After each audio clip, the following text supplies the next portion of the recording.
আসসালামু আলাইকুম। সবাই কেমন আছেন? আশা করি সবাই ভালো আছেন। আজ আপনাদের জন্য নিয়ে এসেছি নতুন গল্পের প্রথম পর্ব। আশা করি গল্পটি আপনাদের ভালো লাগবে। তাহলে চলুন শুরু করা যাক। আজ আমি আমার ফ্যামিলিকে নিয়ে আমার জন্য মেয়ে দেখতে এসেছি। প্রায় অনেকক্ষণ ধরে বসে আছি সোফায়, কোনো এক প্রতিবন্ধীর মতো। এদিকে সবাই যখন এই কথা সেই কথা নিয়ে হাসাহাসিতে ব্যস্ত, আমি তখন অপেক্ষা করছিলাম ও কখন আসবে। প্রায় 30 মিনিট পর ও সবার সামনে এসে সালাম দিয়ে ঠিক আমার সামনাসামনি বসে। যে আমি ওর আসার জন্য অপেক্ষা করছিলাম, সেই আমি মুহূর্তের মধ্যে অস্বস্তি বোধ করছি। বিষয়টা অস্বস্তি নাও বলা যেতে পারে। কেমন যেন সমস্ত নার্ভাস আমাকে আচ্ছন্ন করে তার কাছে নিয়েছে। সবাই যখন ওকে টুকটাক কিছু প্রশ্ন করতে লাগলো, আমি তখন আর চোখে ওকে বারবার দেখছি। ওর মুখ দেখে এটা বুঝতে পারলাম সে আমাকে কিছু বলতে চায়। আপনারাও ভাবছেন তো যে আর চোখে মুখ দেখে কিভাবে বুঝলাম? কারণ আমি একজন বিজনেসম্যান। সেই 17 বছর বয়স থেকে বাবার সাথে মাঝে মধ্যে অফিসে যাওয়া শুরু করি। বাবা বলতো, একজন বিজনেসম্যানের চোখ জোহরের চোখ হতে হয়। সামনে বসা ব্যক্তির চোখ মুখ দেখে বুঝে নিতে হবে সেই মানুষটা কতটা সুবিধার বা অসুবিধার। যাই হোক, এদিকে ব্যাপারটা আমার ছোট মামার চোখে এড়ালো না। তিনি সেই প্রথম থেকে খেয়াল করেছে আমি কেমন জানি মেয়েটির দিকে তাকিয়ে তাকিয়ে উসখুস করছি। তাই খানিক বাদে আমার মামা কৌশলে আমাদের দুজনকে কথা বলার জন্য ব্যবস্থা করে দেয়। মেয়েটিকে বলা হয় আমাকে নিয়ে ছাদে আসতে। এরপর ছাদে এসে দুজন কিছুক্ষণ নীরবতা পালন করলাম। আমি কি বলে ওর সাথে কথা বলা শুরু করব বুঝতে পারছিলাম না। সে মাথায় ঘুমটা দিয়ে জোরোসোরো হয়ে চুপ করে দাঁড়িয়ে আছে। আমি ইতস্তত হয়ে ওকে সালাম দিয়ে জিজ্ঞেস করলাম, আপনার নাম কি? সে আমার দিকে একটু তাকায়। এই তাকানোর মাঝে একটা অর্থ বোঝা যাচ্ছিল। সেটা হলো, ঢং ধরেছেন? নাম তো ঠিকই জানেন। এবার সে আস্তে করে বলে, আমার নাম ফারিয়া আক্তার তিশা। আমি বললাম, নামটা সুন্দর, ঠিক আপনার মতো। সে চুপ করে তাকিয়ে থাকে। এরপর চারিপাশটায় আবার নীরবতা ভর করে। কিন্তু এই নীরবতা আমাকে বেশিক্ষণ পর্যন্ত গ্রাস করতে পারেনি। আমি ফের ইতস্তত হয়ে বললাম, আমার নাম জিজ্ঞেস করবেন না? তেশা ইতস্তত হয়ে বলে, আমি জানি আপনার নাম মোহাম্মদ আদি চৌধুরী। ওর কথা শুনে আমি মৃদু হাসি দিলাম। এদিকে বিকেল বেলার রোদের ছায়াটা আস্তে আস্তে করে হারিয়ে যাচ্ছে, আর আকাশের মেঘগুলো আমাদের মাথার উপর দিয়ে বয়ে বেড়াচ্ছে। এই ছায়া আর আকাশের মেঘের সংমিশ্রণে পরন্ত বিকেলের সৌন্দর্যের আভা আমি মুগ্ধ হয়ে দেখছিলাম। এদিকে আমি ভাবছি ওকে আর কি বলা যায়। আবার মনে মনে ভাবছি ও যেটা বলতে চায় সেটা বলছে না কেন। দোটানা মন নিয়ে যেই আমি বলতে যাব, পাত্র হিসেবে আমাকে আপনার কেমন লেগেছে জানতে পারি? কিন্তু এই কথা বলার আগেই তিশা গম্ভীর হয়ে আমাকে বলে, আপনাকে কিছু কথা বলতে চাই। আমি মাথা নাড়িয়ে হ্যাঁ সূচক সম্মতি দিয়ে বললাম, বলুন। সে আরও একটু সময় নিল। তারপর আমার দিকে তাকিয়ে বলে, আমি বুঝতে পারছি না আপনাকে কথাটা কিভাবে বলবো, বা আমার বলা উচিত কিনা। আসলে আমার একজনের সাথে রিলেশন আছে। ওর মুখে এমন কথা শুনে আমি কিছুক্ষণের জন্য চুপ হয়ে গেলাম। তবে বিষয়টা আমি মারাত্মকভাবে নেইনি, কারণ এই সময়টায় এসব বিষয় হার হামেশাই হয়। আমি বললাম, পরিবারকে জানাননি কেন? তিশা বলে, বলার মতো একটা পরিস্থিতি থাকতে হয়। সেই পরিস্থিতিটা আমার জন্য এখনো আসেনি। সুজন এখনো চাকরির জন্য চেষ্টা করছে। ভেবেছিলাম চাকরিটা পাওয়ার পরই বিষয়টা নিয়ে বাসায় কথা বলবো, কিন্তু তার হলো কই। আমি কিছু না বলে গম্ভীর হয়ে ওর দিকে কিছুক্ষণ তাকিয়েছিলাম। তারপর পায়চারি করতে লাগলাম। তিশা আমার দিকে অদ্ভুত দৃষ্টিতে তাকিয়েছিল। সে মনে মনে ভাবছে আমি এমনভাবে পায়চারি করছি কেন। অনেকক্ষণ পর আমি পায়চারি বন্ধ করে বললাম, আপনাদের সম্পর্কটা কি খুব গভীর? আমার প্রশ্নের কী উত্তর দেবে বুঝতে পারছিল না সে, কিন্তু আমার এই কথার ধরনটা ঠিকই বুঝতে পেরেছিল। তারপর সে খুব স্বাভাবিকভাবেই বলে, আপনি যেমনটা ভাবছেন তেমন কোনো সম্পর্কই হয়নি। সম্পর্কটা শুধু ভালোবাসার মধ্যেই সীমাবদ্ধ। এই প্রান্ত থেকে অপর প্রান্তের মানুষটাকে মিস করার মতো। আর শত শত অনুভূতিটাই হচ্ছে আমাদের সম্পর্ক।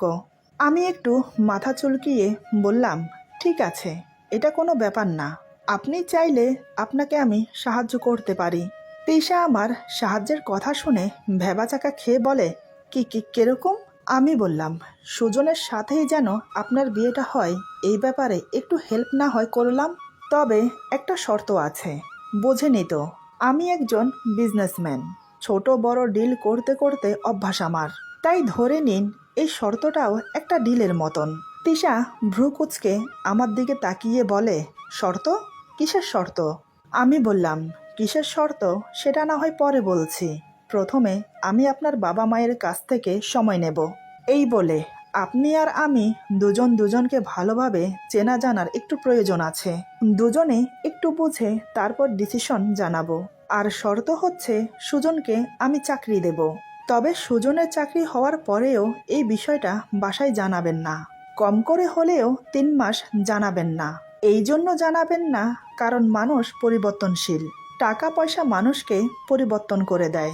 আমার মতে সুজনকেও বোঝার দরকার আছে। সুজনকে বোঝার পর তার পরিবর্তন আপনার কাছে যদি পছন্দ না হয়, তাহলে কিন্তু আমাকে বিয়ে করতে হবে। রাজি? এটাই হচ্ছে আমার শর্ত। সে আমার দিকে অপলক্ষীনভাবে তাকিয়ে আছে। আমি বললাম, সিদ্ধান্ত নিতে তাড়াহুড়োর কোনো প্রয়োজন নেই। আপনি চাইলে 30 মিনিট সময় নিতে পারেন, মাত্র 30 মিনিট সময়। এই 30 মিনিট সময় কিন্তু অনেকটা সময় ভাবার জন্য। 60 সেকেন্ডে 1 মিনিট, আর 30 মিনিটে আধা ঘন্টা। বুঝতেই তো পারছেন, অনেকটা সময়। ভাবুন, ভেবেচিন্তে উত্তর দিন। এই বলে আমি রেলিং ধরে দাঁড়িয়ে পড়লাম। বেশ কিছুক্ষণ সময় কেটে গেল। তিশা আমার শর্ত শুনে বেশ কিছুটা অবাক হয়। তারপর ভুরু কুঁচকে আমার দিকে তাকিয়ে খুবই কনফিডেন্সের সাথে বলে, আমার সুজন কখনো এমন হবে না।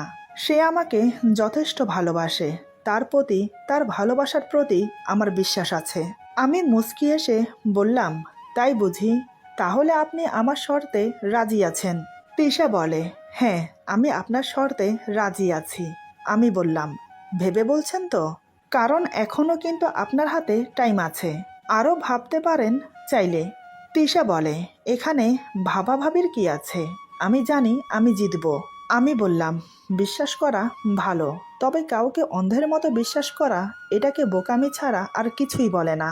আচ্ছা, যাই হোক, হার জিত কার হয় সেটা পরে বিবেচনা করা যাবে। তবে আপনি কিন্তু কথা দিয়েছেন, যদি শর্তে হেরে যান তাহলে কিন্তু আমাকেই বিয়ে করতে হবে। আচ্ছা, এই নিন আমার কার্ড। যখন যেটার প্রয়োজন হবে ফোন দেবেন, কোনো সংকোচ করবেন না। আর কালকে সুজনকে আমার অফিসে পাঠিয়ে দেবেন। তবে হ্যাঁ, সুজন যেন জানতে না পারে। আশা করব এই বিষয়ে আপনি সুজনকে কিছুই বলবেন না। এখন চলুন নিচে যাওয়া যাক, সবাই নিশ্চয়ই আমাদের জন্য ওয়েট করছে। ওকে কথাগুলো বলে আমি মনে মনে ভাবছি, তিশা, তুমি এতটাই বোকা? তুমি জানো না কার ফাঁদে পা দিয়েছ। আদি চৌধুরী আজ পর্যন্ত কোনোদিন হারেনি, আর হারবেও না। তবে আমি এই শর্ত না দিয়ে বিয়েটা ক্যান্সেল করে দিতে পারতাম, কিন্তু এই পরন্ত বিকেলের উন্মাদ করা সৌন্দর্যের মাঝে তার শরীরের স্নিগ্ধ গন্ধটা আমার ভেতরটাকে যখন নাড়িয়ে দিল, তখন আমি আমার মাঝে ছিলাম না। যেন আমি সূর্যের উত্তাপ রোদের থেকে বাঁচার জন্য তিশা নামক ছায়ার আঁচলে আশ্রয় নিয়েছিলাম। আজ প্রথম মেয়েটিকে দেখতে এসে আমার কাছে মেয়েটিকে এত ভালো লেগে গেল। নিজের করে পাওয়ার স্বাদ জাগলো মনে। ছলে বলে কৌশলে ওকে তো আমি আমার করেই ছাড়বো। যাই হোক, কথা বলার 30 মিনিট পর পরিবারের সবাইকে বিষয়টা বললাম। আমাদের দুজনের একটু ভালোভাবে চেনা জানার প্রয়োজন আছে। দেখলাম কেউ কোনো আপত্তি করল না। তারা আমাদের কথায় সম্মতি জানায়। তার পরের দিন সুজন আমার অফিসে আসে। ছেলেটা দেখতে অমায়িক, ভালো, ভদ্র, এমনকি দেখতেও হ্যান্ডসাম। তিশার পছন্দ আছে বলতে হয়। আমি সুজনের ইন্টারভিউ নিয়ে চাকরি কনফার্ম করে দিলাম, সাথে অ্যাপয়েন্টমেন্ট লেটার দিয়ে দিলাম। বলে দিলাম কালকে থেকে যেন জয়েন করে। চাকরিটা পেয়ে সুজন মহা খুশি। সে আমার অফিস থেকে বেরিয়ে তিশাকে ফোন দেয়, চাকরি হয়ে যাওয়ার খবরটা তাকে জানায়। এটা শুনে তিশাও খুব খুশি। সন্ধ্যার দিকে আমি অফিস থেকে বাসায় ফিরে ফ্রেশ হয়ে খাওয়া দাওয়া করতে করতে রাত 8টা বেজে গেল। নিজের রুমে গিয়ে হেলান দিয়ে একটা বই পড়ছিলাম। ঠিক তখনই আমার ফোনটা বেজে উঠল। অচেনা একটা নাম্বার। কে হতে পারে এ সময়? আমি ফোনটা রিসিভ করে বললাম, হ্যালো, কে বলছেন? অপর প্রান্ত থেকে একটা মেহেলি কণ্ঠ ভেসে আসে। হ্যালো, আমি কি আদির সাথে কথা বলছি? আমি বললাম, জি, আমি আদি, কিন্তু আপনি কে বলছেন? তিশা বলে, আমি তিশা। আমি বললাম, ও আপনি, তা কেমন আছেন? তিশা বলে, জি ভালো, আপনি কেমন আছেন? আমি বললাম, এই তো কোনো রকম। তা হঠাৎ এত রাতে ফোন, সব কিছু ঠিক আছে তো? তিশা বলে, আসলে আমি ফোন করেছি আপনাকে ধন্যবাদ জানানোর জন্য। আপনি আমার যে উপকারটা করলেন তার জন্য আপনাকে ধন্যবাদ দিলেও কম হবে। আমি বললাম, আরে না না, এখানে ধন্যবাদের কি আছে? আমি তো একজন সাধারণ মানুষ হিসেবে সাহায্য করলাম মাত্র। তিশা বলে, তবুও এটা না বলে পারছি না, আপনি একজন ভালো মনের মানুষ। আমি বললাম, জানি না কতটুকু সত্য, তবে যে যার কর্ম অনুযায়ী ফল পায়। এভাবে আরও কিছুক্ষণ কথা বলে ফোন রেখে দিলাম। তবে আমার মুখে রহস্যময় হাসি। এভাবেই বেশ কিছুদিন চলল। সুজন প্রতিদিন নিয়ম অনুযায়ী অফিসে আসে। কাজের প্রতিও খুবই মনোযোগী। সবার সাথে ভালো একটা বন্ধুসুলভ সম্পর্ক হয়ে গেছে। 1 মাস খুব ভালোই চলল। এরই মধ্যে সুজন অনেকটা পরিবর্তন হয়ে গেছে। যাই হোক, একদিন আমি অফিসে বসে একটা ফাইল চেক করছিলাম। এমন সময় হঠাৎ মোবাইলটা বিকট শব্দ করে বেজে ওঠে। ফোনের স্ক্রিনের দিকে তাকিয়ে দেখি তিশার নাম্বার ফোনের স্ক্রিনের উপর জ্বলজ্বল করছে। এটা দেখে আমার মুখে হাসি ফুটে উঠল। আমি দেরি না করে তৎক্ষণাৎ ফোন রিসিভ করলাম। আমি বললাম, বলুন, কেমন আছেন? অনেক দিন পর কল করেছেন, তা হঠাৎ কি মনে করে? তিশা বলে, আমি ভালো নেই, আপনি কেমন আছেন? আমি বললাম, ভালো আছি। তা আপনি কেন ভালো নেই জানতে পারি? যদি আপনি বলতে চান তাহলে বলতে পারেন আমাকে। তিশা বলে, প্রথমত আমি বলি যে আমি আপনার থেকে বয়সে ছোট, তাই আপনি আমাকে আপনি করে না বলে তুমি করে বলতে পারেন। আমি বললাম, অনুমতি দেওয়ার জন্য ধন্যবাদ। এবার বলো, কি হয়েছে তোমার? তিশা বলে, আসলে হয়েছে কি, সুজন কেমন জানি হয়ে গেছে। আমি বললাম, যেমন? তিশা বলে, সুজন এখন আগের মতো আমার সাথে কথা বলে না। কেমন যেন এড়িয়ে এড়িয়ে চলে আমাকে। আগের মতো ঠিক সময় দেয় না। ফোন করলেই বলে, এখন কাজে বিজি আছি, পরে কথা বলবো, এই বলে ফোন কেটে দেয়। কিন্তু পরে আর ফোন দেয় না। রাতে ফোন করলেও বলে, আমি খুবই টায়ার্ড, ঘুমোবো। কি হচ্ছে বলুন তো আমাকে? সত্যিই কি ও খুব ব্যস্ত? আমি বললাম, না, অফিসে তো আপাতত তেমন কোনো কাজ নেই। এখন তো সন্ধ্যা 6টার দিকে অফিস ছুটি হয়ে যায়। আচ্ছা, তুমি একটা কাজ করো, তুমি বরং ওকে বিয়ের প্রস্তাব নিয়ে আসতে বলো তোমাদের বাড়িতে। তারপর দেখো ও কি বলে। আর একটা কথা, যাই হয়ে যাক আমাকে জানাবে, কখনো ভেঙে পড়বে না। আমি আছি তোমার পাশে সব সময়, বিশ্বাস রেখো। তিশা বলে, ঠিক আছে, আমি ওকে আজকেই বলবো। আমি বললাম, বলে দেখো কি হয়। এরপর আর কিছুক্ষণ কথা বলে ফোন রেখে দিলাম। ফোন রেখে মনে মনে হেসে উঠলাম। এই হাসি তাচ্ছিল্যের বা রহস্যের হাসি নয়, এই হাসি জয়ের হাসি। ও, আপনাদেরকে তো আমার পরিচয় দেওয়া হয়নি। ছোট্ট করে আমার পরিচয়টা দিয়ে রাখি। আমার নাম মোহাম্মদ আদি চৌধুরী। ফ্যামিলিতে মা, বাবা, বড় ভাই আর আমি আছি। বড় ভাই আবিদ বাবার বিজনেস নিজের হাতে সামলায়, আর আমি কয়েক বছর আগে নিজের বিজনেস দাঁড় করিয়েছি। মোটামুটি আমার বিজনেস ভালোই চলছে। নিজের বিবরণ বলতে গেলে আমি দেখতে উজ্জ্বল ফর্সা, সুঠাম সুদর্শন এক যুবক। এক কথায় বলতে গেলে আকর্ষণীয় দেহের গঠন ও মুখের আদল, যার তার নজর কাড়ে। আর স্বভাব চরিত্র, আমি একদম অন্য ধরনের মানুষ। খুবই খুঁতখুঁতে, ভালোর সময় অনেক ভালো, আর রেগে গেলে পুরো সাইকো। এই জন্য আমাকে আমার ফ্যামিলি পর্যন্ত নুয়ে চলে, মানে আমাকে তেমন একটা কেউ ঘাটায় না। যাই হোক, এদিকে আমি প্রহর গুনতে লাগলাম, তিশা কবে আমাকে ফোন করবে। প্রায় 1 সপ্তাহ পর অবশেষে তিশার ফোন এলো, তাও আবার অনেক রাতে। ঘড়ির দিকে তাকিয়ে দেখি রাত 12টা বাজে। এত রাতে ফোন, বিষয়টা কি হলো বুঝলাম না। সচরাচর এত রাতে সবাই ঘুমিয়ে যায়, আমিও ঘুমিয়ে গিয়েছিলাম। তিশার ফোন আসাতে উঠে বসলাম, ততক্ষণে ফোন কেটে গেছে। এবার আমি ওকে ফোন করলাম। তিশা ফোন রিসিভ করে কান্না করছে। বুঝতে পারলাম যেটা হবার ছিল সেটা হয়ে গেছে। এইটাই তো আমি চেয়েছিলাম। আমি বুঝেও না বোঝার ভান করে বললাম, তিশা, কি হয়েছে? তুমি কান্না করছো কেন? তিশা কান্না করতে করতে বলে, আমি হেরে গেছি। ও আমাকে প্রত্যাখ্যান করেছে। আমি এখন কি করব? আমি বললাম, দেখো, তুমি এভাবে কান্না করো না। কান্না করলেই কি সবকিছু সমাধান হয়ে যায়? আর তুমি এভাবে ভেঙে পড়ছো কেন? আমি তো বলেছি তোমাকে আমি আছি, আর তুমি হেরে যেতে পারো না। নতুন করে শুরু করবে জীবন, সমস্যা কি? এখন নিজেকে শান্ত করো। এদিকে সে কান্না করেই যাচ্ছে। তাই 1 ঘন্টা ধরে অনেক বুঝিয়ে সুজিয়ে ওকে শান্ত করলাম। তারপর ফোন রেখে ভাবনায় পড়লাম। এখন আর দেরি করা যাবে না। এখন আমাকে মোক্ষম চালটা চালতে হবে, মানে তিশাকে বিয়ে করে নেওয়া। তাই আমি মা বাবাকে ওদের বাড়িতে পাঠিয়ে বিয়ের দিন তারিখ ঠিক করতে বললাম। এবার তিশা কোনো আপত্তি করল না, কারণ শর্ত অনুযায়ী সে হেরে গেছে। তাই সে বাধ্য আমাকে বিয়ে করতে। আচ্ছা, আপনারা কি ভাবছেন সুজন এমনি এমনি ওকে প্রত্যাখ্যান করেছে? না, আসল মূল ঘটনা তো আমি ঘটিয়েছি। যাই হোক, সেটা ক্রমশ প্রকাশ্য। এদিকে আগামী শুক্রবার বিয়ে ঠিক হলো। সবাই মিলে আয়োজন করতে লাগলো। এরই মধ্যে আমি প্রায় তিশার সাথে ফোনে কথা বলি, ওর মন ভালো করার জন্য। দেখতে দেখতে বিয়ের দিন চলে এলো। আজ আমাদের বিয়ে। সবাই আনন্দ উল্লাসে মেতে উঠেছে। বিয়েতে কোনো সমস্যাই হয়নি। তবে আজ তিশাকে দেখে সত্যি আমি চোখ সরাতে পারিনি। এমনিতে ও খুব সুন্দর, কিন্তু বধূ সাজে ওকে আরো খুব সুন্দর লাগছিল। শুধু আমি কেন, বিয়ে বাড়ির সবাই আজ শুধু ওকে চেয়ে চেয়ে দেখেছে। বিয়ে হওয়ার পর এবার আমাদের যাওয়ার পালা। তিশা খুব কান্না করছে। নিজের মা বাবাকে ছেড়ে যাচ্ছে বলে, নাকি নিজের প্রিয় মানুষটাকে নিজের করে পায়নি বলে, কোনটা আমি নিজেও জানি না। বিদায়ের পর্ব শেষ করে ওকে নিয়ে গাড়িতে বসলাম। তিশা এখনো নীরবে কান্না করে যাচ্ছে। আমি কিছু বলতে গিয়েও বলতে পারছি না। কি বলে সান্ত্বনা দেব তার ভাষাও খুঁজে পাচ্ছি না। তাই বাইরের দিকে তাকিয়ে বসে রইলাম। গাড়ি চলতে শুরু করলো। পুরো রাস্তা তিশা কান্না করতে করতে এসেছে।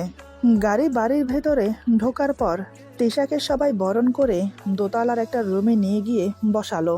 কানাঘুষোয় যা শুনলাম, আজ নাকি আমাদেরকে বাসর ঘরে দেবে। তাই আমার রুমটা আমার বন্ধুরা মিলে সবাই ফুল দিয়ে সাজাতে লাগলো। সবকিছু কেমন যেন ম্যাজিকের মতো হচ্ছে। মনে মনে বললাম, সবকিছু যখন ম্যাজিকের মতন হয়েই গেছে, তাহলে বাকিটাও যেন ম্যাজিকের মতন হয়ে যায়। দেখতে দেখতে রাত 11টা বেজে গেল। তিশাকে কাপড় চেঞ্জ করিয়ে আবার নতুন করে সাজানো হলো। ওকে সাজিয়ে রাত 12টার দিকে বাসর ঘরে নিয়ে গিয়ে বসিয়ে দিল। এদিকে আমি খুব এক্সাইটেড, অন্যদিকে তিশা খুব নার্ভাস ফিল করছে, কি হবে না হবে সেটা ভেবে। রাত 12:30টার দিকে আমি রুমে প্রবেশ করলাম। দরজার খট শব্দ শুনে তিশা বুঝতে পারলো আমি রুমে প্রবেশ করেছি। এবার একটু নড়ে চড়ে বসে ঘুমটাটা আরেকটু টেনে দিল সে। আমি ধীরে ধীরে ওর সামনে গিয়ে খাটের পাশে বসে পড়ি। কোনো কথা বলছি না। আসলে কিভাবে শুরু করব, কি দিয়ে শুরু করব বুঝতে পারছি না। এদিকে তিশা আমাকে কিছু একটা বলবে বলে নিজেকে তৈরি করছে মনে মনে। এবার আমি ধীরে ধীরে ওর একটু কাছে এগিয়ে গিয়ে বসলাম। তারপর আস্তে করে ওর ঘুমটাটা খুলে দিলাম। এবার ওর চিবুক ধরে মুখ উঁচিয়ে ধরতেই সে লজ্জা পেয়ে চোখ বন্ধ করে নিল। হঠাৎ যে আমি এমন একটা কাজ করব তিশা ভাবতে পারেনি। তাই সে চোখ মুখ বন্ধ করে নিজেকে শক্ত করে রেখেছে সময়টাকে সামাল দেওয়ার জন্য। ওর লজ্জা মিশ্রিত মুখের দিকে তাকিয়ে আমার পলক পড়ছে না। কি সুন্দর লাগছে ওকে। ও শরীরের সেই ঘ্রাণ আবার আমার নাকে এসে লাগছে। আমি বললাম, তুমি খুব সুন্দর। এই সৌন্দর্যের সাথে কোনো কিছুর তুলনা হয় না। আরও বেশ কিছুক্ষণ দেখে আমি বললাম, চলো আগে 2 রাকাত নফল নামাজ পড়ে নেই। সে কোনো কথা না বলে অজু করতে চলে গেল। তারপর আমিও অজু করে এসে দুজন একসাথে নামাজ পড়লাম। নামাজ পড়ে আবার দুজন খাটের উপর বসে আছি। বেশ নীরবতা কাজ করছে দুজনের মাঝে। ভাবলাম আমি আগে কথা বলি, হয়তো ও কথা বলতে লজ্জা পাচ্ছে। এই ভেবে আমি ওকে কিছু বলতে যাব, তার আগেই সে আমাকে বলে, আপনার সাথে কিছু কথা ছিল। আমি বললাম, বলো, কি বলবে? তিশা বলে, আসলে আপনার আর আমার বিয়েটা একটা শর্তের মাধ্যমে হয়েছে। তা না হলে আমি আপনাকে বিয়ে করতাম না। কেন করতাম না সেটা আপনি খুব ভালো করেই জানেন। তবে আপনার শর্তে রাজি হয়েছি বলে তাই আজ ভাগ্যদোষে আপনাকে বিয়ে করতে হলো। আসলে আমি এগুলো বলতে চাইছি না। আমি বলতে চাইছি আমার সময় লাগবে। আমি বললাম, সময়? কিসের সময়? তিশা বলে, আসলে আমার সময় চাই সবকিছু একটু গুছিয়ে নিতে। মানে বুঝতেই তো পারছেন আমি কি বলতে চাইছি। এই সম্পর্কটাকে সঠিক রূপ দিতে আমার সময় লাগবে। ততদিন পর্যন্ত আমরা আলাদা থাকব। আমার কথায় কিছু মনে করবেন না। আমি কপাল কুঁচকে চোখ ছোট ছোট করে ওর দিকে তাকিয়ে রইলাম। তবে আমি ব্যাপারটা খুব স্বাভাবিকভাবে নিলাম, কারণ ওকে একটু সময় দেওয়া দরকার। ভাঙা মনটা জোড়া লাগাতেও তো একটু সময় লাগে। আমি বললাম, ঠিক আছে, তুমি যেমনটা চাইবে তেমনটাই হবে। তবে আলাদা বলতে আমরা দুজন খাটে ঘুমোবো, মাঝখানে বালিশ দিয়ে। তোমার কোনো সমস্যা হবে না তো? ভয় পেও না, আমি কিছু করব না তোমাকে। তিশা মুখে কিছু না বলে মাথা নেড়ে সম্মতি জানায়। কিন্তু আদতেও কি পারবো আমি নিজেকে ধরে রাখতে? ওর শরীরের মন মাতানো সুঘ্রাণ আমাকে যে বারবার আকৃষ্ট করে। ওকে কাছে পাওয়ার স্বাদ জাগে মনে। কিন্তু তা আর হলো কই? ও যে আবার আমাকে শর্তের বাঁধনে বেঁধে দিল। যাই হোক, আমি মাঝখানে বালিশ দুটো দিয়ে পার্টিশন করে দিলাম। এখন দুজন দুই প্রান্তে শুয়ে আছি। সারাদিনের ধকলে তিশা কিছুক্ষণ পরেই ঘুমিয়ে পড়ল, কিন্তু আমার চোখে ঘুম নেই। আমি এবার ওর দিকে ফিরে শুলাম, ওর মুখটা দেখতে দেখতে ঘুমাবো বলে। কিন্তু এ কি, তিশা তো অন্যদিকে ফিরে শুয়ে আছে। মুহূর্তেই মনটা খারাপ হয়ে গেল। তারপর চেষ্টা করলাম ঘুমানোর, কিন্তু ওকে না দেখে ঘুমোতে ইচ্ছে করছে না। তাই আমি উঠে বালিশের উপর দিয়ে ওর উপর ঝুঁকে ওকে দেখতে লাগলাম। কিন্তু না, এতেও ভালো করে দেখতে পারছি না। ইচ্ছে করছে ওকে ধরে চিৎ করে শুইয়ে দিয়ে মন ভরে ওকে দেখি, কিন্তু ইচ্ছা থাকলেও উপায় নেই। ওকে স্পর্শ করলে যদি ও জেগে যায়, তাহলে তো সর্বনাশ। আমার প্রতি ওর বিশ্বাস ভেঙে যাবে। আমি এভাবে ওর উপর ঝুঁকে ইতস্তত করছি। হঠাৎ আমাকে অবাক করে দিয়ে তিশা আমার দিকে ফিরে একদম আমার কাছে চলে এলো। আমার মুখের কাছে ওর মুখ। দুজনের মুখের গরম নিঃশ্বাস একে অপরের মুখে পড়ছে, যেটা আমাকে ভেতর থেকে নাড়িয়ে দিচ্ছে, শর্ত ভাঙতে বাধ্য করছে। এত কাছে ওকে পেয়ে একটু আদর না করে ছেড়ে দেওয়াটা একদম বোকামি হবে। তাই আমি আর দেরি করলাম না। সব ভুলে ওকে আলতো করে বুকের সাথে জড়িয়ে ধরলাম। বালিশের উপর দিয়ে ঠিক সুবিধা করতে পারছিলাম না, তাই আস্তে করে বালিশগুলো সরিয়ে ওকে একদম আমার বুকের সাথে মিশিয়ে নিলাম। ওর শরীরের ঘ্রাণ আমাকে মাতাল করে দিচ্ছে। মুখ গুজে দিলাম ওর কানের নিচে ঘাড়ের কাছে। খুব আস্তে আস্তে নিঃশ্বাস নিচ্ছি, যাতে ওর ঘুম ভেঙে না যায়। এভাবে প্রায় বেশ কিছুক্ষণ ওকে আমি আমার বুকের সাথে জড়িয়ে রাখলাম। এবার ওকে ওর জায়গায় শুইয়ে দিয়ে মাঝখানের বালিশগুলো আগের মতো দিয়ে নিজের জায়গায় এসে শুয়ে পড়লাম। তারপর ঘুমিয়ে পড়লাম। সকালবেলা ঘুম থেকে উঠে যা আবিষ্কার করলাম তার জন্য আমি মোটেও প্রস্তুত ছিলাম না। আমি শুধু নিরবাক হয়ে চেয়ে চেয়ে দেখতে লাগলাম। এমন অবস্থায় আমি ওকে দেখব ভাবতে পারিনি। এবার আমি যা বোঝার বুঝে গেলাম। এরপর যা হলো, আজকের গল্প এখানে সমাপ্ত। গল্পের বাকি অংশ পেয়ে যাবেন আগামী পর্বে। সবাই ভালো থাকবেন, সুস্থ থাকবেন। আল্লাহ হাফেজ।